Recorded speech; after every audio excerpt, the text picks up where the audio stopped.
Hola amigos, espero que estén muy bien. Bienvenidos a mi canal. Mi nombre es Omar Osorio Moretti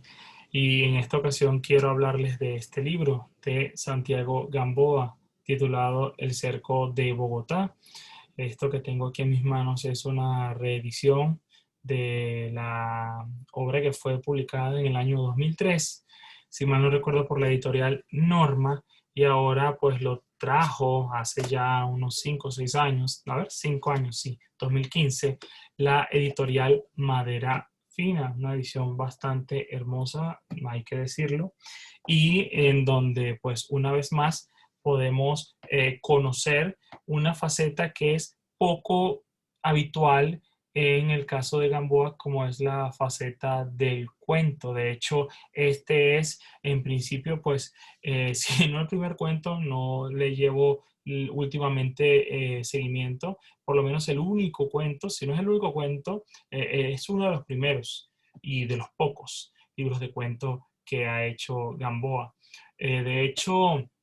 es incluso una rareza porque la tendencia, al menos dentro de América Latina, es que los narradores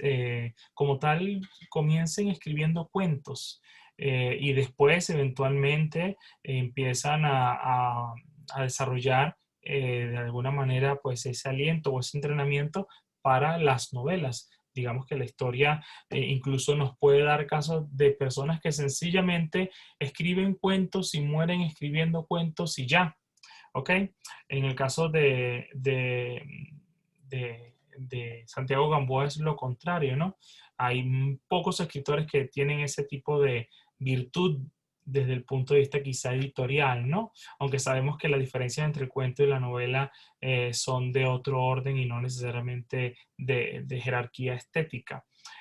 Bueno, básicamente quiero destacar dos cosas que me parecen importantísimas de estos cuentos, y es que a pesar de ser relatos, digamos, en su origen inorgánicos, porque no es que Santiago Gamboa se sentó a escribir un cuento tras otro y darle algún aire de familia a cada una de estas piezas que las componen, sino que de alguna u otra forma a lo largo de los años, las peticiones que le hicieron los editores y amigos para incluir algún cuento suyo, sí lo tenía, terminó pues de alguna manera delatando parte de la poética que él suele desarrollar en sus novelas, incluso sin saberlo o sin quererlo, como es el hecho pues de personajes que son periodistas y en consecuencia tienen esa suerte de habilidad para explorar nuevos territorios y estar en otros lugares diferentes a los que podría uno estar acostumbrado. De alguna manera, entonces, encontramos siempre lugares de orden cosmopolita, estamos hablando de lugares de Europa, estamos hablando de acontecimientos que ocurren en aeropuertos, de vivencias que de alguna u otra forma no tienen una relación habitual con lo que hacen los escritores, que es escribir sobre su país. Y básicamente de los cuentos, hay dos que me llamaron muchísimo la atención y me gustaron, y además tiene un orden, una forma de narrar casi redonda en su estructura de Santiago Gamboa, que son pues como seguramente más de uno concordará, El Cerco de Bogotá, que es como una suerte de narrativa ucrónica en la cual la guerrilla, las FARC ha tomado pues el corazón de la ciudad y ha convertido todo en una suerte de ciudad o mundo caído por la violencia. Y finalmente el último cuento, que es la tragedia del hombre que amaba en los aeropuertos, que no deja de ser muy llamativa esa forma humorística, pero al mismo tiempo, digámoslo así, serena con la que narra humorísticamente pues cosas que quizás en nuestra vida se nos ocurrirían, ¿no? Como esa persona que tiene una condena eventualmente de tener relaciones sexuales con las azafatas de los viajes que realice los personajes, ¿no? Esos dos cuentos me parece que de por sí valen la pena tener el texto y echarle una leída porque digamos que es una experiencia muy aleccionadora tanto a nivel, digamos, narrativo como a nivel temático. Y hay un segundo punto que me gustaría destacar y que ya de alguna forma lo he mencionado, y tiene que ver con que la manera en que narra Gamboa está relacionada un poco con esto que algunos llaman las narrativas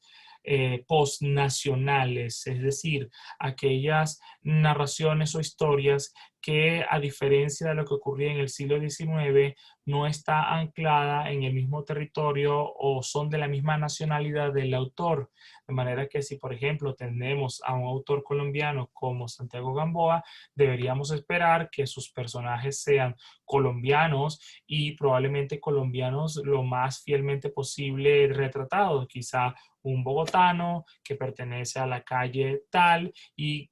que al mismo tiempo toda su peripecia ocurra en el territorio colombiano y, de ser posible, para llevarlo al extremo, con la jerga o los modismos propios pues del español de Colombia. Aquí encontramos todo lo contrario. Los relatos que tiene Gamboa, así como muchas de sus novelas, más bien son personajes que no tienen relación con el contexto del autor. Así podemos encontrar personajes en otros países y haciendo otras actividades que no tendrían una relación directa con lo que debería escribir un colombiano a la hora de hacer literatura colombiana, por poner un ejemplo, ¿no? Quizá imaginemos a un García Márquez, difícilmente imaginamos a un García Márquez escribiendo sobre un personaje que está en Suiza y todos los problemas pasan en el contexto de la problemática suiza. Impensable un autor como García Márquez, ¿no? Pues bueno, algo de esto pasa con estos autores que al parecer producto de la globalización en la que vivimos, y obviamente estamos hablando de un autor que en cierta medida ha viajado mucho, conoce el mundo y tiene una cultura más cosmopolita, le permite elaborar este tipo de relatos donde la patria es el mundo, para decir la frase tan manida. Entonces, bueno, este tipo de cosas me parece que es muy relevante porque nos habla de unas nuevas poéticas que nos descolocan y que nos permiten repensar un poco más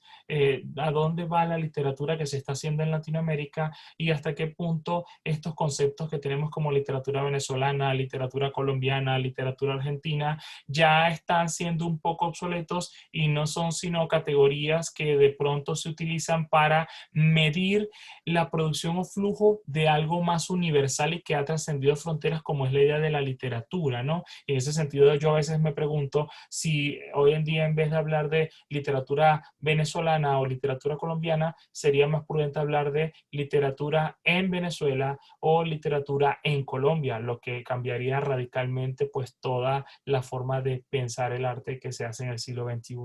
Y bueno, nada, solamente quería comentarles esto sobre este texto de Santiago Gamboa. Me parece que vale la pena echarle una ojeada a la luz de esto que acabo de comentarles. Y si les gustó este video, por favor, síganme en mi canal, denle click a la campana, comenten la lectura, díganme qué les pareció. Me encantaría conversar con ustedes y eventualmente vamos a seguir mostrando videos de este estilo en el canal, en literatura, libros, problemas de escritura, muchas cosas que esperamos que vengan pronto y con mucha fuerza y profesionalismo para ustedes. Esto era todo, muchísimas gracias y seguimos en los próximos.